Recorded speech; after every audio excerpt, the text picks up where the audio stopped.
semana en Vaticano, viaje con el Papa Francisco a Rumanía y averigüe más acerca de la beatificación de 7 obispos mártires rumanos. ¿Cómo es viajar con el Papa? Nuestro periodista Andrea Galearducci nos ofrece una mirada exclusiva dentro del equipo periodístico del Vaticano. Meditación y cristianismo. ¿Pueden los católicos practicar la meditación? Todo esto y más en el Vaticano de esta semana.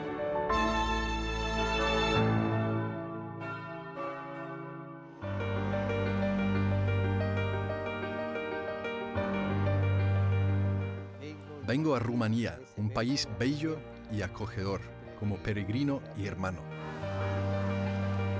En un mensaje anterior a su viaje apostólico a Rumanía, el Papa Francisco dijo a los rumanos que acudía allí como peregrino y como hermano. Como hermano, estaba destinado a visitar a los cristianos ortodoxos rumanos, la mayoría de la población del país, y como peregrino, a apoyar a la comunidad católica y a beatificar a 7 obispos católicos griegos, mártires de la persecución comunista. Los rumanos están directamente enraizados con la conquista romana de la antigua Dacia. De hecho, el rumano es la única lengua latina en medio de todos los países de habla eslava. La ciudad de Blaj es conocida como la Pequeña Roma. Una estatua de la Loba de Roma saluda a los visitantes a las puertas de la ciudad. Blaj es el corazón de la Iglesia Católica Griega de Rumanía. Actualmente, la diócesis de Blaj tiene incluso un obispo auxiliar con un apellido que recuerda a Roma. El obispo Claudiu Pop. Es como un sueño. Es como un sueño. Llevamos tanto tiempo esperando al Santo Padre. A este preciso lugar en el que estamos, a Blaj, ha partido desde San Pedro, el primer papa que vendrá a visitarnos. Y si los primeros cristianos esperaban el paso de San Pedro y que al menos su sombra los tocara, nosotros tendremos más que una sombra. Tendremos al mismo papa aquí y de veras que esperamos que su presencia cure muchas heridas. La Iglesia resultó gravemente herida durante el tiempo del comunismo, precisamente por ser fiel a Roma y a la Iglesia. Miles de cristianos, junto con los 7 obispos mártires, dieron su vida entre 1950 y 1970. Debemos recordar los tiempos de la persecución comunista, cuando toda la Iglesia católica griega fue reprimida por el régimen comunista, porque se negó a romper su comunión con el Papa. Para nosotros, la comunión con el Papa es parte de nuestra fe y parte de nuestra vida.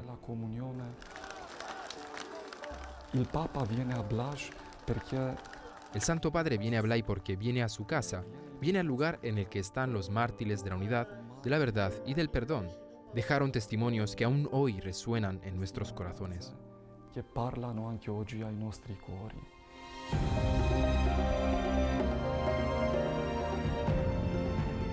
La culminación del viaje pontificio a Rumanía fue precisamente aquí, en Blaj, durante el último día de la peregrinación papal.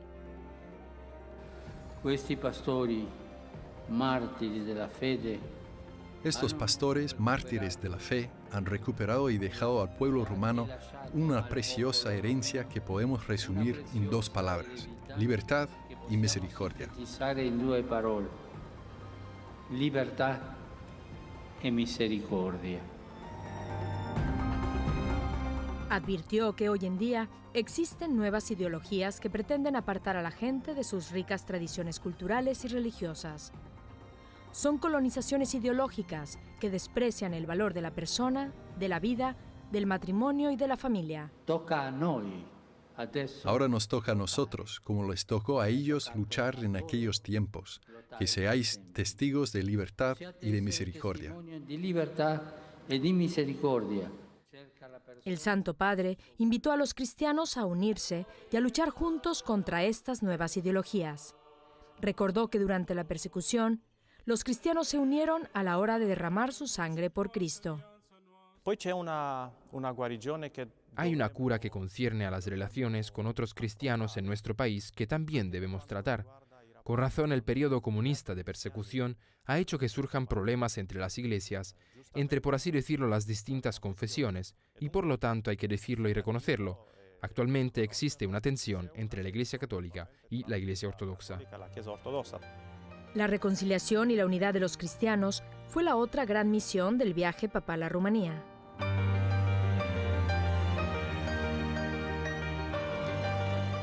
En la ceremonia oficial con las autoridades gubernamentales y el presidente, el Santo Padre se reunió con el sínodo de la Iglesia Ortodoxa Rumana y su patriarca Daniel.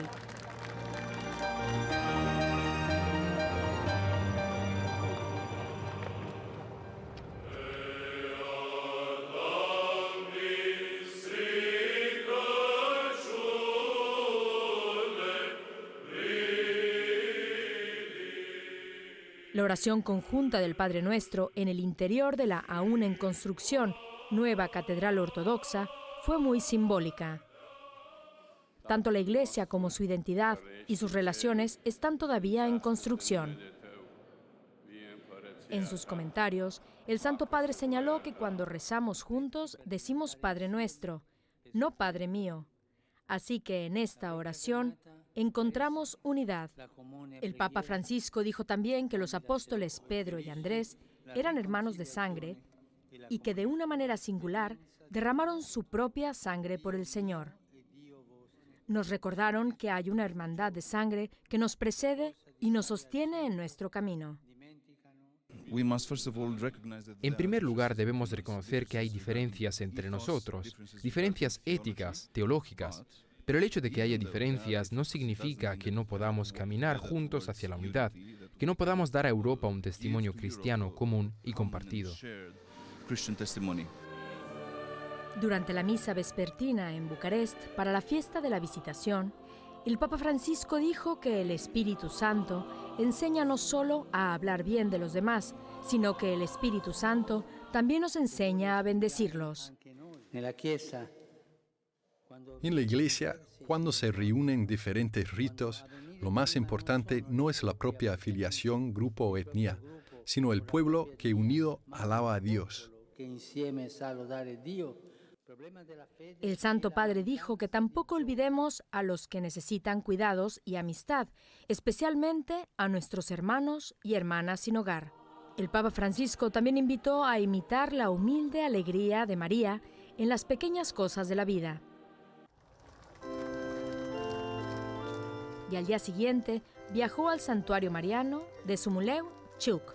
El padre Soltano La, portavoz del santuario de Sisosmollio, nos recuerda que la estatua de Nuestra Señora es el símbolo de la minoría católica húngara. En este santuario encontramos una hermosa estatua de la Virgen de 2 metros y 7 centímetros tallada en madera. Esta estatua adquirió gran importancia en el siglo XVI, cuando los sículi quisieron defender la fe católica y no claudicar ante la Reforma. Esta tradición se mantiene desde entonces hasta hoy. Si continúa esta tradición. Peregrinare significa Peregrinar es sentirse llamado y obligado a caminar juntos, pidiendo al Señor la gracia de transformar los resentimientos y desconfianzas pasados y presentes en nuevas oportunidades de comunión. in nuove opportunità per la comunione. Con el mensaje de la fraternidad y con el espíritu de peregrino, el Papa Francisco partió de Rumanía, convirtiéndose en el segundo romano pontífice que visita el país después de la visita de San Juan Pablo II en 1999.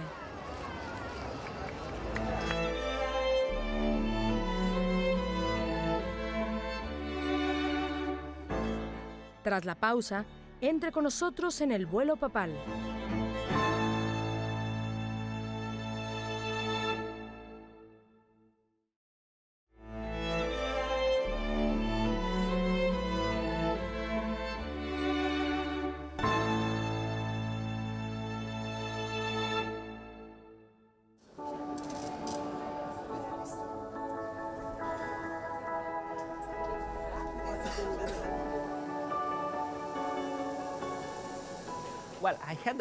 Tuve el privilegio de acompañar al Papa durante su reciente viaje a Rumanía desde el 31 de mayo hasta el 2 de junio. Fui uno de los enviados especiales en el vuelo papal. Hay una pequeña comunidad de unos 60-70 periodistas que suelen volar junto al Papa y desde hace algunos años EWTN siempre ha formado parte de la misma.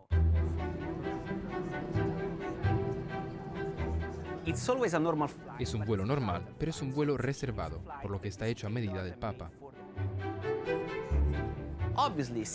Y obviamente, como el Papa es un invitado de excepción, todo está muy cuidado. Por ejemplo, las sillas tienen mantas especiales con el escudo papal y también te entregan un mapa con la ruta que el Santo Padre va a hacer. En ocasiones incluso nos dan algunos obsequios. En esta ocasión nos regalaron un perfume. Debo decir que fueron muy amables en todo, ya que tienen en cuenta que llevan un pasajero muy especial. Esa es la diferencia.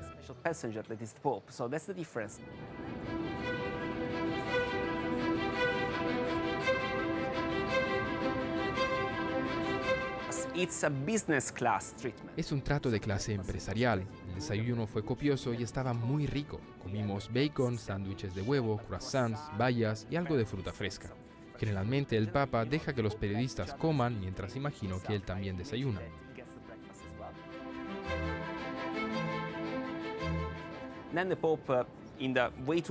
Entonces el Santo Padre pronuncia un breve discurso de bienvenida a los periodistas y luego saluda tanto a los cámaras como a todos los periodistas, uno a uno.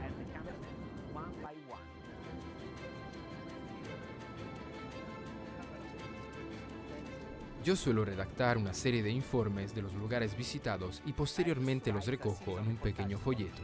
Ese suele ser mi regalo habitual para el Papa. En esta ocasión pude contarle una peculiar situación que presencié. Le dije que había una comunidad greco-católica en Blaj que le estaba esperando, que la comunidad esperaba que hablara sobre ciertos asuntos que después de la liberación del comunismo aún siguen presentes. Eso fue lo que le conté en esa ocasión.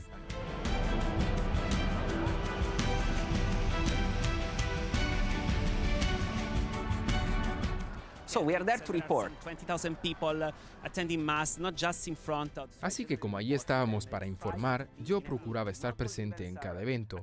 No todos podemos asistir a todos los eventos porque hay lugares a los que solo puede ir un número restringido de periodistas, debido a que en realidad no hay espacio suficiente. Los tres principales destacados, bueno, me gustó mucho el primer encuentro en la Catedral Nacional Ortodoxa de Bucarest.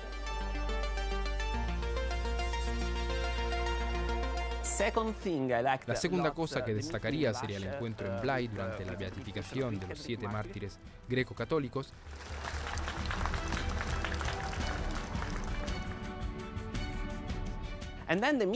Y finalmente el encuentro con los jóvenes en Iasi, corazón católico de Rumanía. Fue muy bonito porque el Papa dedicó mucho tiempo saludando a la gente.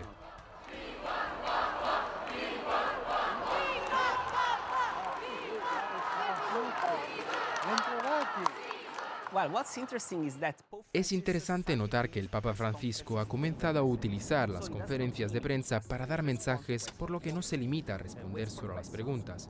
Obviamente espera y atiende cualquier cuestión, pero también da mensajes. En esta ocasión, al final de la conferencia de prensa, pidió que se rezara por Europa. La conferencia de prensa se organiza de la siguiente manera. Nos dividimos en grupos lingüísticos, italiano, alemán, francés, español, etc. Pero hay 2 espacios. Las 2 primeras preguntas son siempre para los periodistas locales que viajan con el Papa. En este caso, las 2 primeras preguntas fueron para los periodistas rumanos. Luego hacemos una especie de cola, siguiendo una lista con las preguntas que hacemos hasta que el Papa o su personal decidan pararlo. Generalmente nos detenemos unos 20 minutos antes de aterrizar. We stop generally about 20 minutes before we land. Grazie, grazie.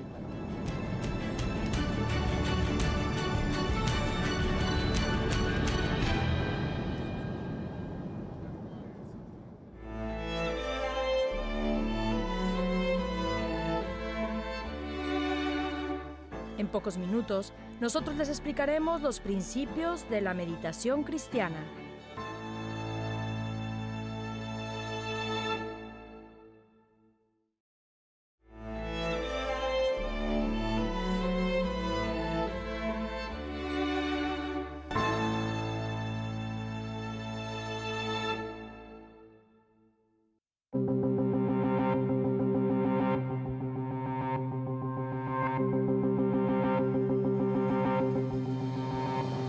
El estilo de vida de un hombre contemporáneo es vertiginoso y bullicioso, y no hay mucho tiempo para el silencio y la reflexión.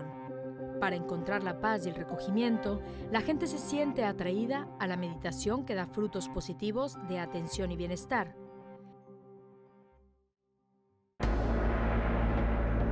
Pero la meditación está a menudo conectada con prácticas espirituales orientales y filosofías ajenas al cristianismo.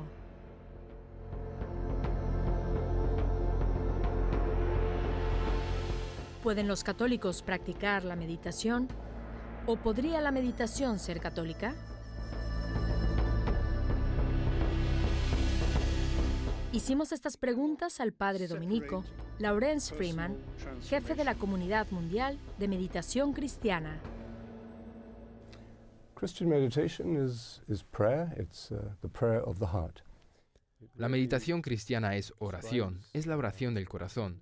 Describe lo que Jesús quiere decir cuando predica en su enseñanza sobre la oración, que debemos entrar en la habitación interior. Al hacerlo, no solo vamos al centro de nuestro propio ser, sino que nos trascendemos a nosotros mismos y nos encontramos en la infinita amplitud del Espíritu.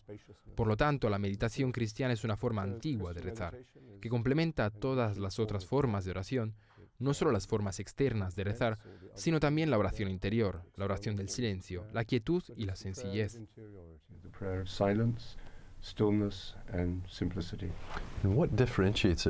es la diferencia de otras formas de oración o técnicas espirituales? La gente a veces dice, ¿es la meditación realmente cristiana? Bueno, es cristiano si el Evangelio es cristiano, si la enseñanza de Jesús es cristiana. En la meditación cristiana comenzamos con la fe en Cristo. La fe es una relación, no solo una creencia. Hay una diferencia entre la fe y la creencia. Así que no es solo lo que creemos, es la relación de vida personal que tenemos con Jesús, que como todas las relaciones tiene sus altibajos. Tiene que tener un comienzo y tiene que crecer, pero estamos meditando en la fe cristiana porque queremos profundizar en dicha relación. Esa es la verdadera meta. San Pablo dice, no sabemos orar, pero el Espíritu ora en nosotros más profundamente que las palabras. Esa es de hecho nuestra teología. Vamos entrando en la oración del Jesucristo interior en la mente de Cristo. Esa es la esencia de toda la teología de la oración.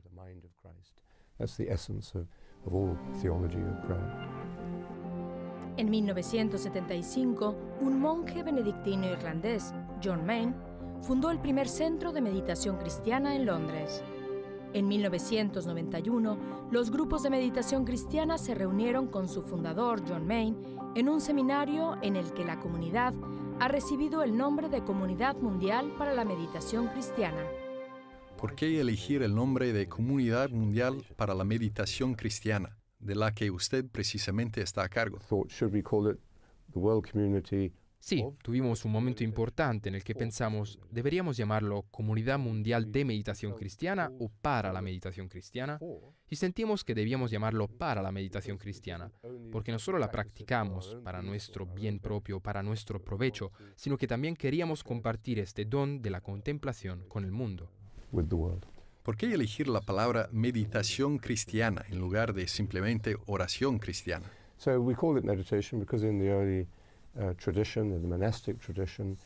Porque hablamos precisamente de meditación. Ya en las primeras tradiciones y monasterios tenía más un sentido de reflexión, como dice el Evangelio. María reflexionó sobre estos misterios en su corazón. No quería decir, creo, que estuviera escribiendo una teología analítica, sino que las meditaba en su corazón, en silencio.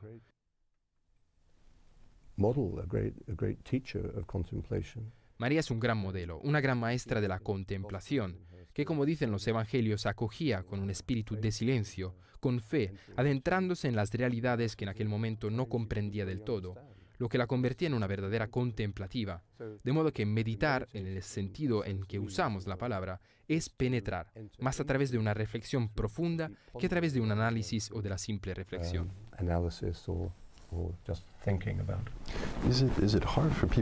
Es en algunas ocasiones difícil para la gente no ser embaucados por este tipo de tradiciones orientales, como el yoga o el budismo, en las que se habla mucho de la meditación y en las que se entra también en la habitación interior.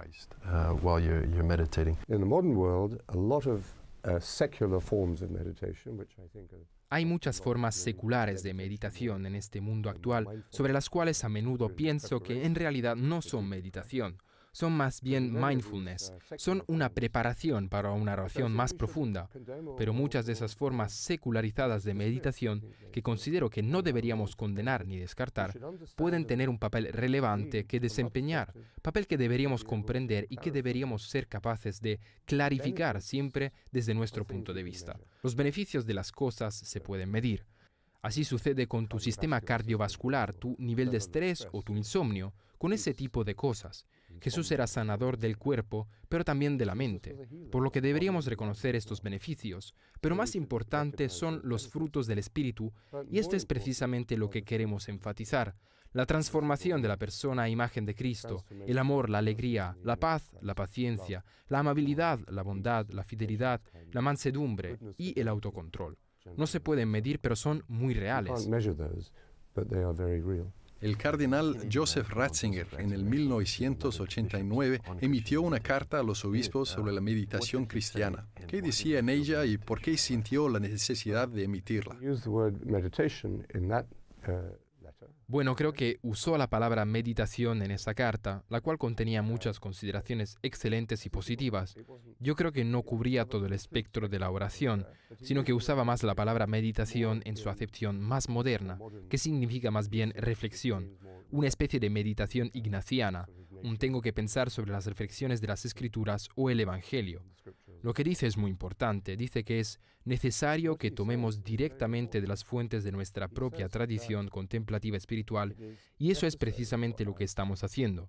También dice con total cordura, y estando en lo correcto a ese respecto, que tenemos que tener cuidado con lo que sacamos de otras tradiciones, pero que no siempre es malo que nos enriquezcamos gracias a ellas. Donde quiera que haya verdades que la Iglesia Católica enseña, sea en otras religiones o no, las respetamos como verdaderas y santas. Esto es lo que significa ser católico, una apertura universal. Sin embargo, también hay una especificidad, por lo que en la tradición histórica y teológica en la que estamos operando, la que ha sido transmitida, encontramos que hay una tremenda, como se dice, accesibilidad para la gente moderna, tanto para aquellos que quieren profundizar su fe, como para aquellos que son neófitos en la misma. Una última pregunta. ¿Cómo puede la gente iniciarse a hacerlo bien? ¿Tienen que comenzar haciendo esto, usando esta otra técnica? And the practice itself is very simple. La práctica en sí es muy simple, radicalmente simple. No es fácil, no decimos que sea fácil. Es una disciplina que te lleva al corazón del Evangelio, que es, como decías en tu primera pregunta, es dejar el yo atrás, trascenderse a sí mismo, pero también es amar delicadamente. En la tradición católica, la contemplación siempre se ha visto como una obra de amor, no como una técnica para lograr únicamente ciertos beneficios inmediatos, sino que es una obra de amor que te transforma en una persona más bondadosa. It's a solitary practice in the sense that I can't meditate for you. Es una práctica solitaria intransferible, en el sentido de que nadie puede meditar por ti ni tú puedes meditar por mí. Pero a su vez es muy interesante porque nos lleva al misterio de Cristo. He estado aquí en Italia este fin de semana atendiendo la Conferencia Nacional Italiana y de nuevo he visto que este misterio sucede constantemente cuando entramos en esa habitación interior, en el silencio de la fe, y hacemos ese silencio. Ahí nos encontramos con Cristo, a ese más profundo, donde el cuerpo de Cristo se forma misteriosamente y somos capaces de percibirlo. Así, la meditación crea comunidad. Aun siendo una práctica solitaria, también crea la comunidad que te apoya en la práctica de la meditación. But it also creates the community that then supports you in the practice. Muchas gracias, Padre Lorenz Freeman.